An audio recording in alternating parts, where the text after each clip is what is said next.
Hello बच्चों, देखिए हमने पिछली जो क्लास थी हमारी उसमें हमने पाचन और पाचन तंत्र के बारे में पढ़ा था। नेक्स्ट जो हमारी क्लास का टॉपिक है वो है श्वसन और श्वसन तंत्र। श्वसन और श्वसन तंत्र। श्वसन और श्वसन तंत्र को पढ़ने से पहले हमें पता होना चाहिए कि श्वसन क्या होता है, यानी कि हम सांस कैसे लेते हैं। दूसरा, हम श्वसन तंत्र के बारे में बात करते हैं तो हमारा जो श्वसन तंत्र है वो कैसे काम करता है, इसके बारे में आज हम अपनी क्लास में पढ़ेंगे। सबसे पहले हम देखते हैं हमारे श्वसन तंत्र के बारे में, यानी कि श्वसन तंत्र के बारे में। तो सबसे पहले श्वसन, कि श्वसन क्या होता है। हमें पता है हमारी बॉडी के अंदर, शरीर के अंदर कोशिका पाई जाती है और कोशिकाओं को काम करने के लिए किसकी आवश्यकता होती है? ऊर्जा की आवश्यकता होती है। तो ये जो ऊर्जा होती है वो हमें कहाँ से मिलती है? कि जो कोशिका होती है वो पोषक जो पदार्थ होते हैं उनका ऑक्सीकरण के द्वारा क्या कर लेती है? ऑक्सीकरण कर लेती है, यानी कि ऑक्सीजन के द्वारा क्या कर लेती है? ऑक्सीकरण कर लेती है, जिससे ऊर्जा उत्पन्न हो जाती है। ऊर्जा उत्पन्न होने के साथ ही किसका निर्माण होता है? एटीपी का निर्माण होता है। एटीपी किसका निर्माण होता है? एटीपी। और ये एटीपी होते हैं वो हमारे माइटोकॉन्ड्रिया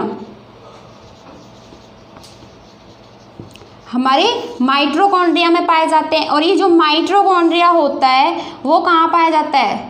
सेल्स के अंदर पाया जाता है, यानी कि कोशिका के अंदर पाया जाता है। तो किसका निर्माण हो गया? एटीपी का निर्माण हो गया। और जो एटीपी होते हैं वो क्या होते हैं? ऊर्जा के पैकेट होते हैं, ऊर्जा के पैकेट। साथ ही क्या उत्पन्न होती है?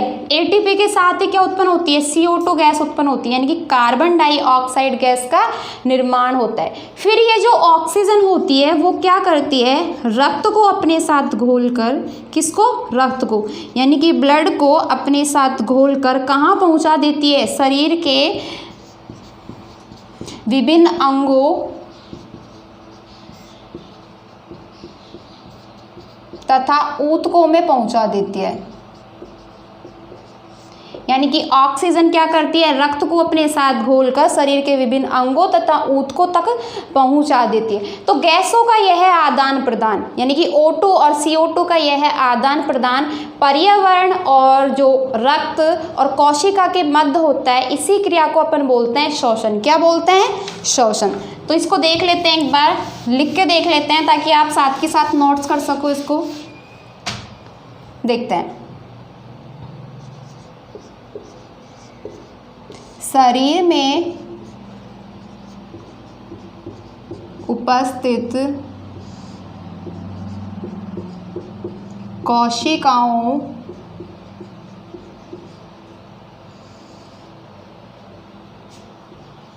को कार्य करने के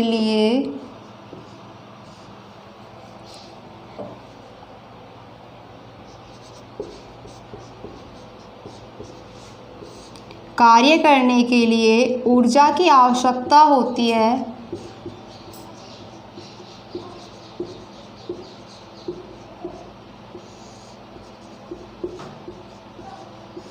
ऊर्जा की आवश्यकता होती है। किसकी आवश्यकता होती है?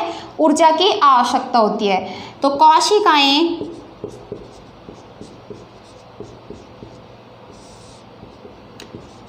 पोषक पदार्थों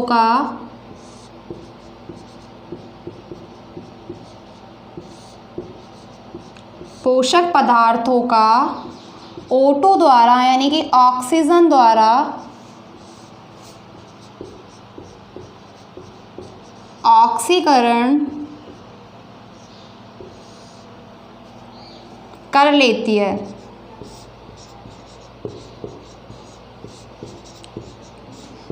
जिससे ऑक्सीकरण करने से क्या हो जाता है? जिससे ऊर्जा उत्पन्न होती है। साथ ही किसका निर्माण हो जाता है? एटीपी का। एटीपी का निर्माण होता है, वह CO2 गैस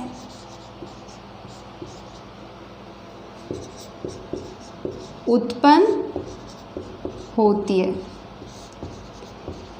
ऊर्जा उत्पन्न हो गई, हमारे एटीपी यानी कि ऊर्जा के पैकेट उत्पन्न हो गए, साथ ही CO2 गैस उत्पन्न हो गई। फिर ये O2 जो होता है ऑक्सीजन, O2 क्या करता है, O2 जो हमारा होता है वो रक्त के साथ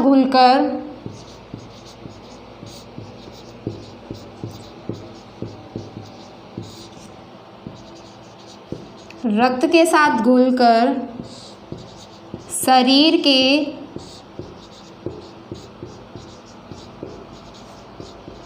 विभिन्न अंगों तथा ऊतकों तक पहुंच जाता है।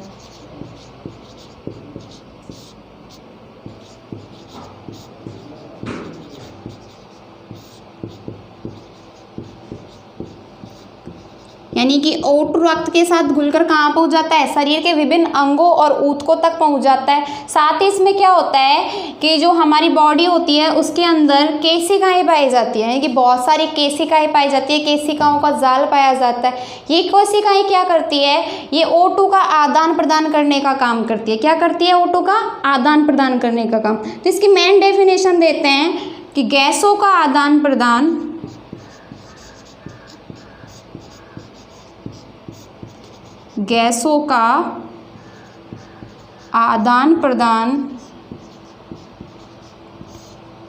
पर्यावरण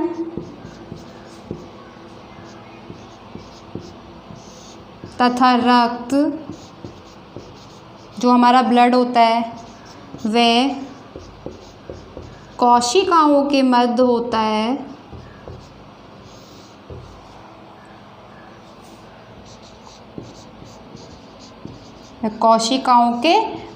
होता है, इसे क्या कहते हैं, इसे श्वसन कहते हैं।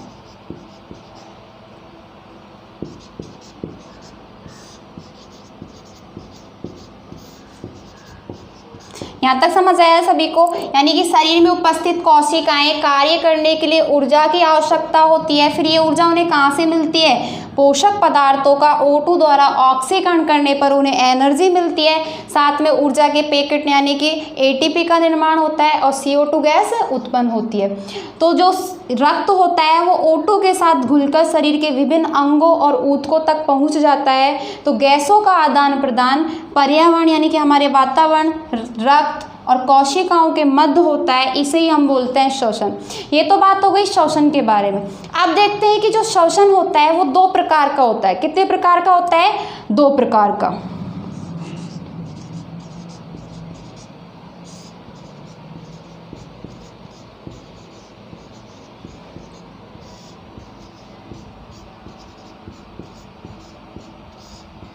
श्वसन हमारे 2 प्रकार का होता है। पहला तो होता है बाह्य श्वसन,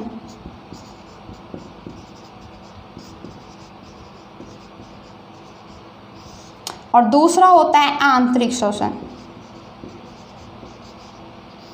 पहला कौन सा हो गया हमारा, बाह्य श्वसन, और दूसरा हो गया आंतरिक श्वसन। जो बाह्य श्वसन होता है उसमें जो प्राणी शरीर की जो कोशिकाएं होती है वो पर्यावरण से ऑक्सीजन को तो अंदर ग्रहण करती है, और जो हमारी कार्बन डाइऑक्साइड होती है CO2 उसको क्या कर देती है, बाहर कर देती है। ये सभी आते हैं बाह्य श्वसन में। और आंतरिक श्वसन में क्या आता है कि जो प्राणी होता है वो क्या करता है, ऑक्सीजन का उपयोग तथा ATP और ऊर्जा का क्या, ATP और ऑक्सीजन कार्बन डाइऑक्साइड का उत्पादन करता है। ये सभी किस में आते हैं, आंतरिक श्वसन में आते हैं। तो नेक्स्ट हम इसको देखते हैं। कोई बिछा दो यहाँ ठीक है। तो मैंने बताया श्वसन जो होता है वो 2 प्रकार का होता है, बाह्य श्वसन और आंतरिक श्वसन। सबसे पहले हम बात करते हैं बाह्य श्वसन के बारे में।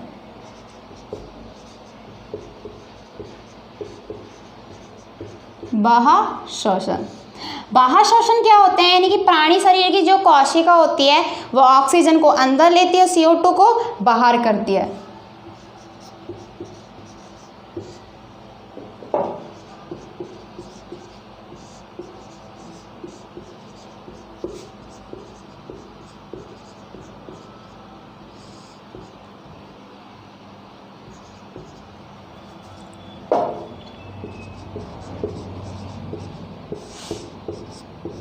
O2 अंदर ग्रहण करती है,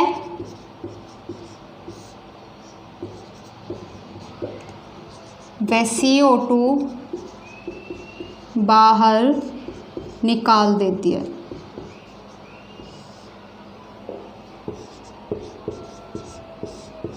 ये प्रतिक्रिया किस में आती है? हमारे बाह्य शोषण में आती है। सेकंड जो हमारा है वो है आंतरिक शोषण।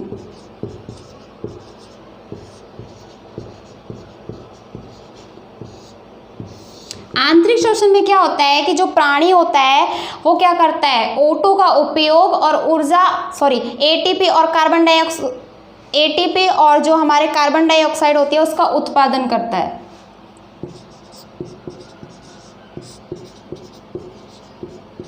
O2 का उपयोग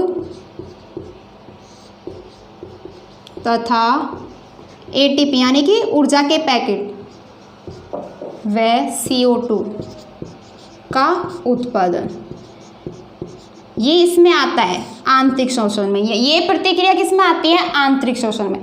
बात हो गई शोषण दो प्रकार का होता है, बाह्य शोषण और आंतरिक शोषण। अब जो हमारा आंतरिक शोषण होता है वो भी दो प्रकार से होता है। कितने प्रकार से होता है? दो प्रकार से होता है। एक तो हमारा होता है ऑक्सी शोषण, ऑक्सी शोषण, और दूसरा हमारा होता है अनॉक्सी शोषण।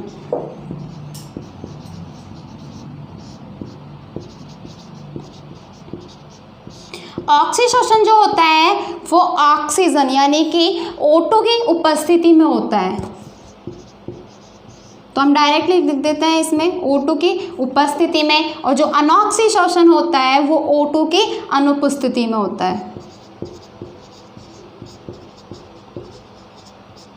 अनुपस्थिति में होता है। ये बात हो गई शोषण के बारे में कि शोषण क्या होता है, कितने प्रकार से होता है। अगली बात करते हैं हम शोषण अंग, यानी कि शोषण अंग क्या होते हैं, कौन कौन से शोषण अंग होते हैं जो गैसों का आदान प्रदान करने में क्या होते हैं, सहायक होते हैं, उनके बारे में बात करेंगे। शोषण अंग,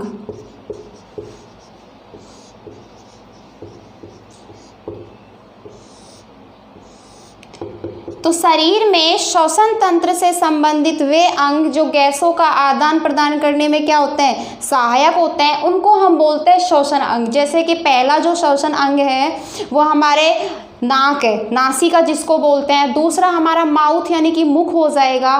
तीसरा हमारी ग्रीष्णी फेरिंग्स जिसको बोलते हैं। फिर हमारा अगला जो हो जाएगा वो स्वर यंत्र यानी कि लैरिंग्स जिसको बोलते हैं। उसके बाद श्वास नली, श्वास नली के बाद श्वसनिका, उसके बाद हमारे लंग्स यानी कि फेफड़े, मेन चीज़ फेफड़े।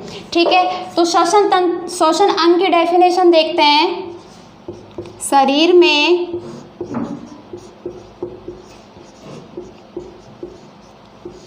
श्वसन तंत्र से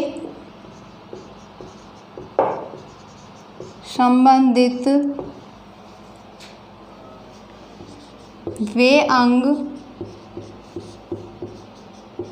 जो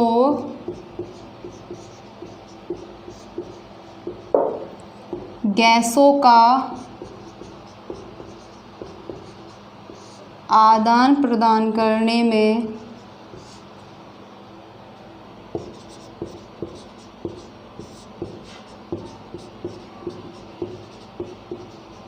सहायक होते हैं, उनको हम बोलते हैं श्वसन अंग।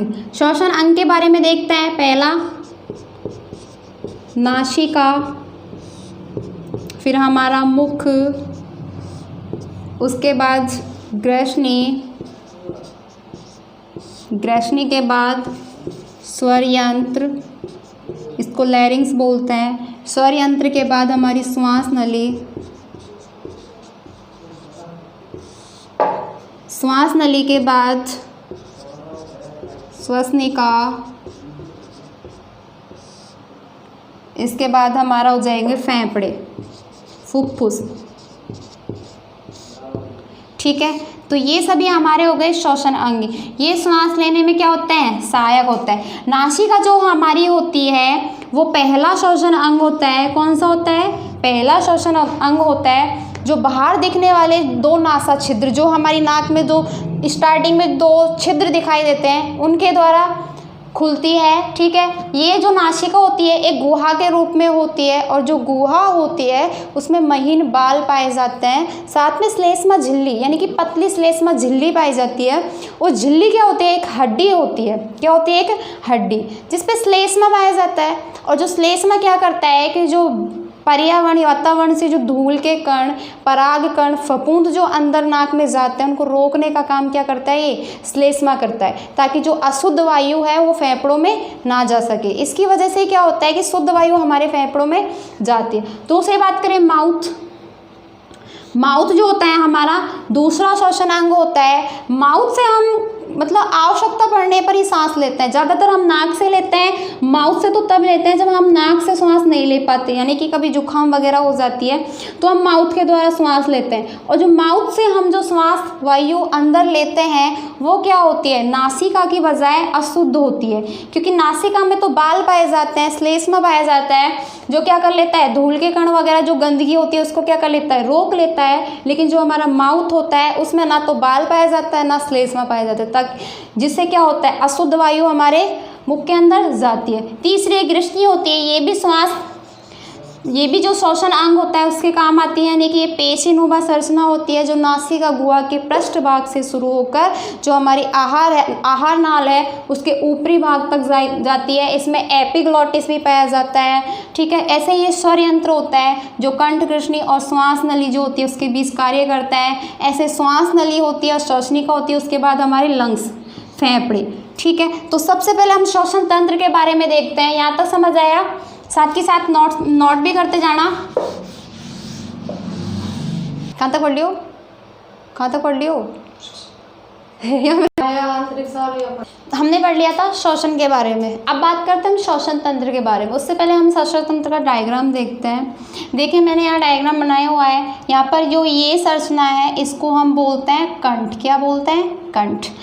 कंठ के बाद हमारी श्वास नली आती है। ये जो संरचना है ये क्या है? श्वास नली है। श्वास नली जो होती है हमारी दो भागों में विभाजित हो जाती है। श्वसनी, जिसको हम बोलते हैं श्वसनी। श्वसनी दो भागों में विभाजित हो जाती है। उसके बाद ये हमारी श्वसनी आ गई। फिर ये दो फेफड़े हैं, एक दायां फेफड़ा एक बायां फेफड़ा। ठीक है, फिर यहाँ पर क्या पाई जा रही है? कूपिकाएँ पाई जा रही है, गुब्बारे नुमा संरचना। ठीक है, उसके बाद ये हमारा डायफ्राम है, ये पाया जा रहा है। जो श्वसन के समय ये डायफ्राम क्या होता है? ऊपर नीचे होने का काम करता है। ठीक है, तो ये हो गया श्वसन तंत्र का डायग्राम। उसके बाद हम देखते हैं श्वसन तंत्र के बारे में। जो हमारा श्वसन तंत्र है वो विभिन्न श्वसन अंगों से मिलकर बना होता है। ठीक है, श्वसन अंगों के बारे में मैं आपको पहले बता चुकी हूँ। श्वसन अंग कौन कौन से होते हैं? अब बात करते हैं कि जो श्वसन तंत्र होता है वो कितने भागों से मिलकर बना होता है? कितने भागों से मिलकर बना होता है? तो जो हमारा श्वसन तंत्र होता है वो 3 भागों से मिलकर बना होता है। 3 भाग हमारे कौन कौन से? एक तो ऊपरी श्वसन तंत्र, दूसरा हमारा निचला श्वसन तंत्र और तीसरा हमारा श्वसन मांसपेशियाँ। ठीक है, तो श्वसन तंत्र के बारे में पढ़ते हैं। श्वसन तंत्र 3 भागों से मिलकर बना होता है। 3 भाग देखते हैं कौन कौन से। पहला ऊपरी श्वसन तंत्र, सेकंड भाग निचला श्वसन तंत्र, उसके बाद हमारा लास्ट वाला भाग है इसका वो है श्वसन मांसपेशियाँ। ये इसका कौन सा है? लास्ट वाला भाग है। सबसे पहले हम बात करेंगे ऊपरी श्वसन तंत्र की। ऊपरी श्वसन तंत्र क्या होता है? तो जो हमारा श्वसन तंत्र का जो पहला भाग होता है ऊपरी श्वसन तंत्र, इसमें ऊपर वाला भाग आता है। ऊपर वाला भाग कौन कौन सा आता है? जैसे हमारी नासिका, नाक आती है, उसके बाद हमारा मुख आता है, ग्रसनी और स्वर यंत्र लैरिंग्स, वो हमारे ऊपरी श्वसन तंत्र में आते हैं। बाकी के जो भाग हैं हमारे जैसे कि हमारी श्वास नली, श्वसनी और जो हमारे फेफड़े हैं वो सब किस में आते हैं, निचला श्वसन तंत्र में आते हैं। तो सबसे पहले हम बात करेंगे ऊपरी श्वसन तंत्र के बारे में कि ऊपरी श्वसन तंत्र होता है वो क्या होता है। तो यहाँ तक आप लोगों को समझ आया? यदि आपको समझ नहीं है, हमारा वीडियो समझ नहीं आए, कोई भी टॉपिक इसमें समझ नहीं आए, तो आप लोग हमारे जो कमेंट बॉक्स है उसमें कमेंट करके हमें बता सकते हो। साथ ही साथ हमारे वीडियो को लाइक और शेयर भी करते जाना। सबसे पहले पढ़ते हैं ऊपरी श्वसन तंत्र।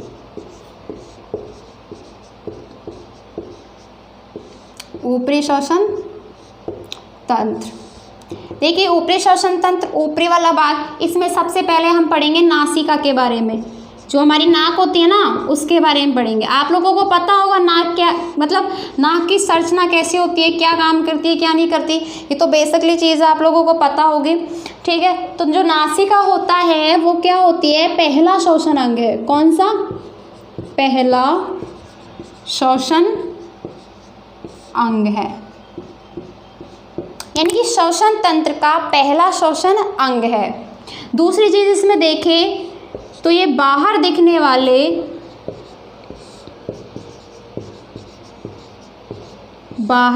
वाले दो नासा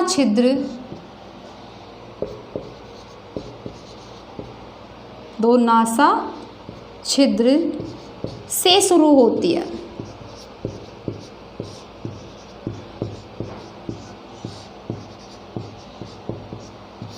यानी कि जो हमारी नाक में जो स्टार्टिंग में दो छिद्र पाए जाते हैं, यानी कि एक जोड़ी यानी कि दो छिद्र पाए जाते हैं, उनको बोलते हैं हम नासा छिद्र बोलते हैं। इनके द्वारा नाक क्या होती है, शुरू होती है। तीसरी चीज़ इसमें देखें कि ये एक गुहा होती है, यानी कि गुहा के रूप में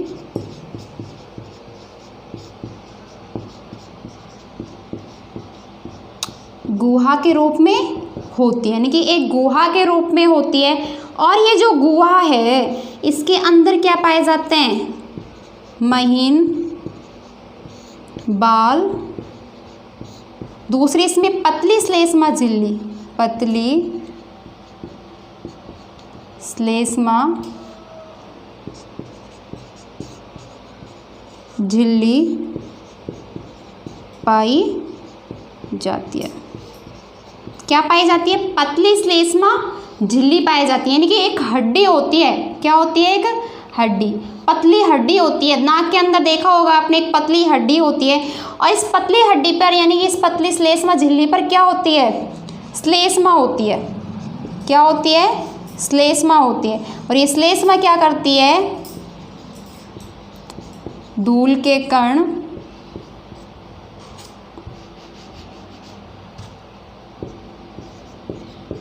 परागकण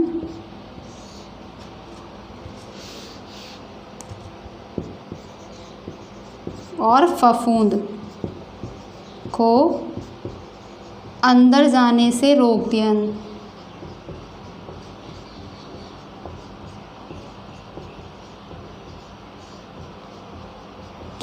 इसका काम क्या हो गया, यानी कि जो ये महीन बाल होते हैं और श्लेष्मा होती है, ये धूल के कण, परागकण और फफूंद को अंदर जाने से रोकती है, ताकि क्या ना हो, जो अशुद्ध वायु हो, यानी कि जो अशुद्ध श्वास वायु है वो अंदर ना जा सके।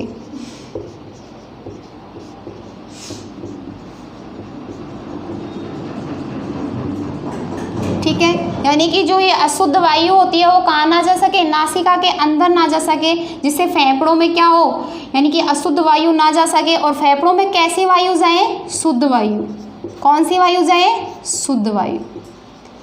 तो ये बात हो गई हमारी नासिका के बारे में, नाक के बारे में, कि जो नासिका होती है वो श्वसन तंत्र का पहला श्वसन अंग है। बाहर दिखने वाले दो नासा छिद्रों से क्या होती है, शुरू होती है और एक गुहा के रूप में होती है। और गुहा में महीन बाल और एक पतली श्लेष्मा झिल्ली पाई जाती है।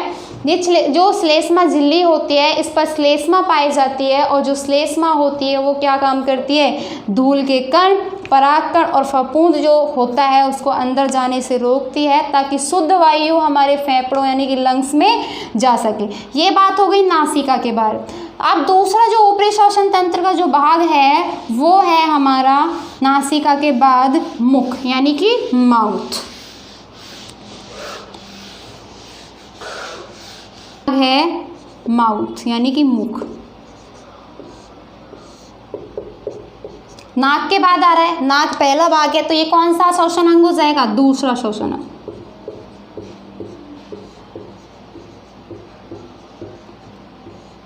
दूसरा श्वसन अंग है। दूसरी इसमें देखिए मैंने आपको पहले ही बताया है कि जब ज़्यादा ही आवश्यकता होने पर ही हम क्या करते हैं? मुख के द्वारा श्वास लेते हैं। जैसे कि हम नाक कभी कभी क्या होता है यानी कि हम नाक के द्वारा श्वास नहीं ले पाते तो हम किसके द्वारा श्वास लेते हैं? मुख के द्वारा। तो आवश्यकता होने पर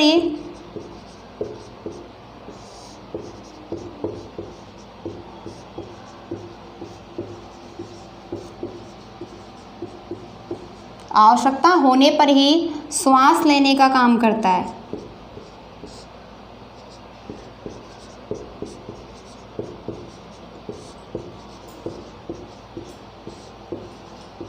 दूसरा इसके द्वारा जो ली गई श्वास वायु है वो कैसी होती है? अशुद्ध।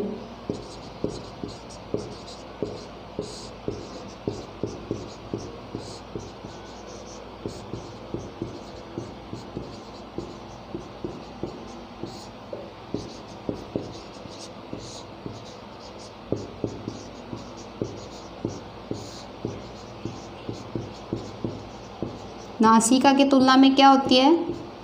अशुद्ध होती है।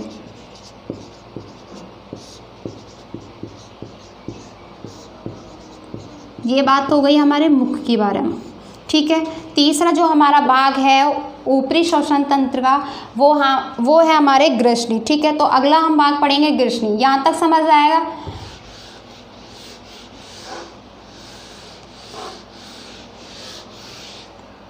तीसरा भाग देखते हैं ग्रसनी, जिसको हमने पाचन तंत्र में भी पढ़ लिया था जब हमने डाइजेस्टिव सिस्टम पढ़ा था। उस टाइम हमने ग्रसनी के बारे में पढ़ा था कि जो ग्रसनी होती है एक पेशीनुमा संरचना होती है। तो पहला इसमें हो जाएगा पेशीनुमा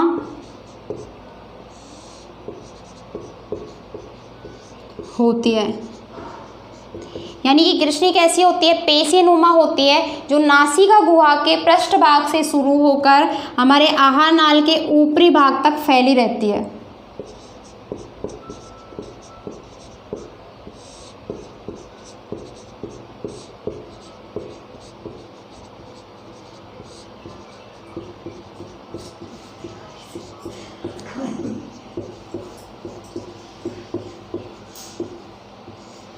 नासिका गुहा के पृष्ठभाग से शुरू होकर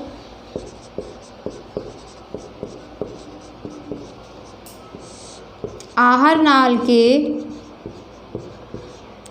ऊपरी भाग तक फैली रहती है।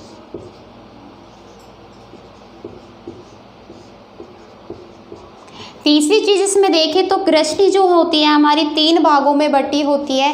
पहली हमारी होती है नासा ग्रसनी, दूसरी हमारी माउथ ग्रसनी यानी कि मुख ग्रसनी, और तीसरी हमारी कंठ ग्रसनी।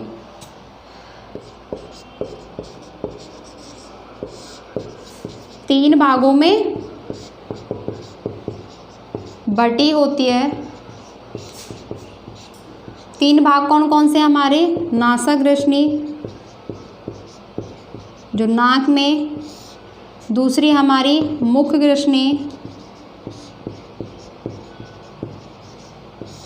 और तीसरी जो होती है कंठ ग्रसनी, मेन चीज, ठीक है। कौन सी होती है? कंठ ग्रसनी। बात करते हैं हमारी कंठ ग्रसनी के बारे में। तो कंठ ग्रसनी जो होती है वो वायु को हमारे एपिग्लॉटिस के द्वारा कहाँ ले जाती है? हमारी जो ये होती है लैरिंग्स यानी कि जो स्वर यंत्र होता है वहाँ तक ले जाने का काम करती है। कंठ ग्रसनी वायु को जो घाटी ढक्कन यानी एपिग्लोटिस को क्या बोलते हैं हम? घाटी ढक्कन।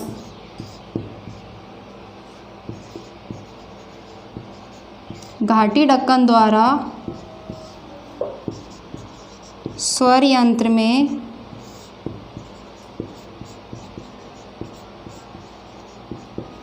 ले जाने का काम करती है। एपिग्लोटिस यानी कि घाटी ढक्कन होता है, ये होता क्या है? तो यानी कि ये क्या काम करता है? ये जो श्वास होता है उसको तो श्वास नली में ले जाता है। दूसरा हमारा जो भोजन होता है उसको कहाँ ले जाने का काम करता है? आहार नली में ले जाने का काम करता है। तीसरी चीज़ इसमें देखें तो ये घाटी ढक्कन जो होता है, ऊपर देख लेते हैं, यानी कि जो एक घाटी ढक्कन होता है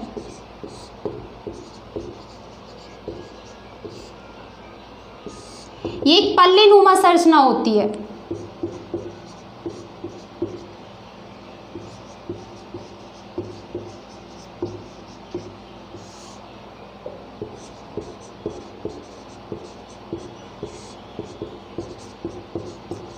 क्या होती है? एक पल्लेनुमा संरचना होती है जो हमारे श्वास नली और आहार नल जो होती है उसके मध्य एक स्विच का काम करती है। किसका काम करती है? स्विच का काम करती है। यानी कि श्वास नली व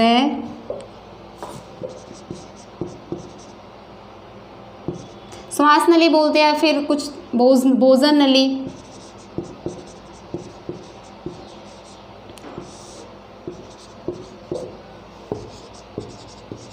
दोनों के मध्य स्विच का काम करता है।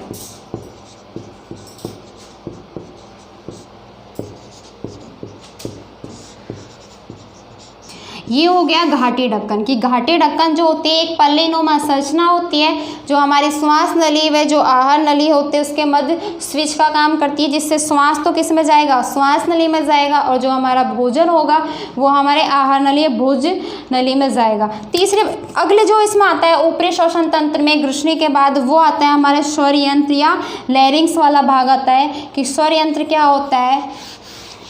तो जो स्वर यंत्र होता है वो हमारे कंठ ग्रसनी और जो श्वास नली होती है उसके मध्य का भाग होता है, यानी कि दोनों को जोड़ने का काम करता है। अगला जो हमारा भाग है चौथे नंबर का वो है स्वर यंत्र, जिसको हम बोलते हैं लैरिंक्स।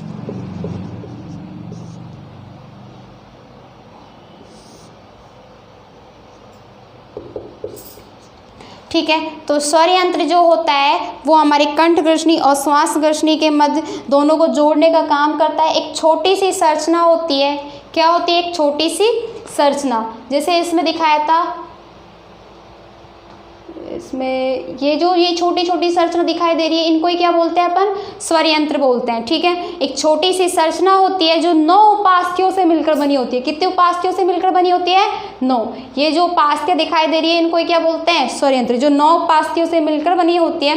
भोजन निकलने के दौरान क्या होता है? जो हमारा एपिग्लोटिस होता है वो जो स्वर यंत्र होता है उस पर आवरण की तरह कार्य करता है। आवरण की तरह कैसे कार्य करते हैं?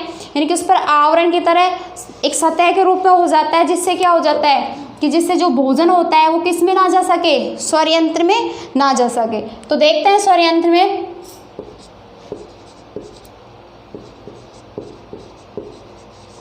कंठ ग्रसनी व श्वास नली के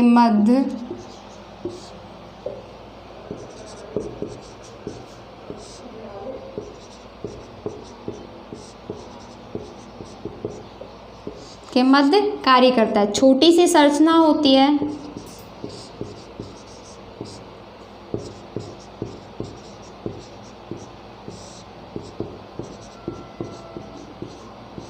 क्या होती है? छोटी सी संरचना होती है। तीसरी चीज 9 उपास्थियों से मिलकर बना होता है।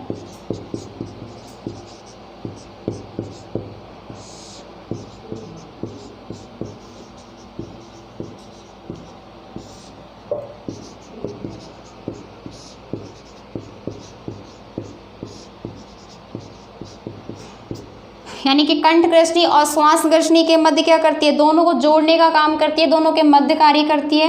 एक छोटी सी संरचना होती है, 9 उपास्थ्यों से मिलकर बनी होती है। दूसरा, भोजन निगलने के दौरान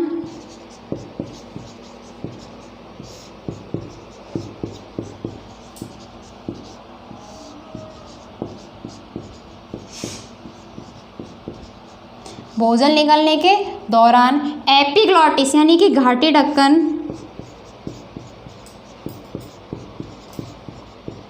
एपिग्लॉटिस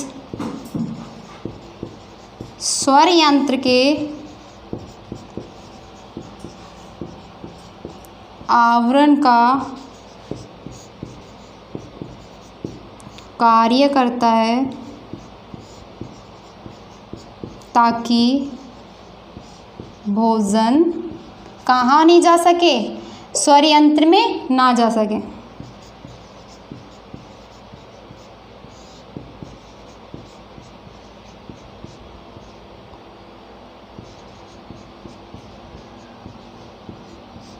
तो ये हो गया एपिग्लॉटिस की। एपिग्लॉटिस जो होता है वो स्वर यंत्र के आवरण का कार्य करता है जिससे भोजन हमारा जो ये स्वर यंत्र है लैरिंग्स है उसमें नहीं जा सके।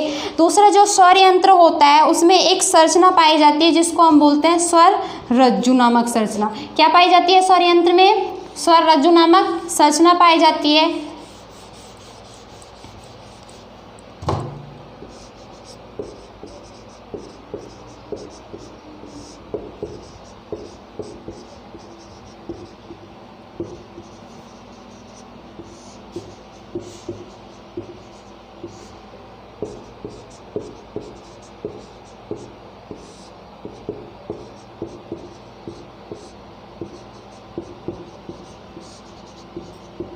स्वर यंत्र में स्वर रज्जु नामक संरचना पाई जाती है जिसे हम बोलते हैं तो ध्वनि क्या होती है, इससे टकराती है, यानी कि जो हमारी आवाज़ होती है वो इससे टकराती है और टकराने के कारण क्या होता है, अलग अलग प्रकार की ध्वनि निकलती है। तो ये हो गया हमारे जो श्वसन तंत्र चल रहा था उसका जो फर्स्ट भाग था हमारा ऊपरी श्वसन तंत्र, उसके बारे में हो गया कि जो नासिका होती है वो क्या काम करती है, जो मुख होता है वो कैसे श्वसन में सहायक होता है। दूसरा हमारी जो ग्रसनी थी वो कैसे श्वसन में सहायक होती है। तीसरा ये जो चौथा हमारा स्वर यंत्र यानी कि लैरिंग्स है वो क्या है और कैसे श्वसन में सहायक होता है। नेक्स्ट जो हमारा सेकंड वाला भाग होगा इसका श्वसन तंत्र का वो होगा निचला श्वसन तंत्र जिसमें हम श्वास नली और जो श्वसनी और जो हमारे फेफड़े होते हैं उनके बारे में पढ़ेंगे। यहाँ तक समझ आया सभी को? देखिए आप लोगों को कुछ भी समझ नहीं आए तो आप लोग हमारे कमेंट बॉक्स में लिख के भेज सकते हो ताकि हमें आपकी प्रॉब्लम का पता चले और हम उनको सॉल्व कर सके। साथ के साथ आप हमारे चैनल को लाइक और सब्सक्राइब भी कर दीजिए। धन्यवाद।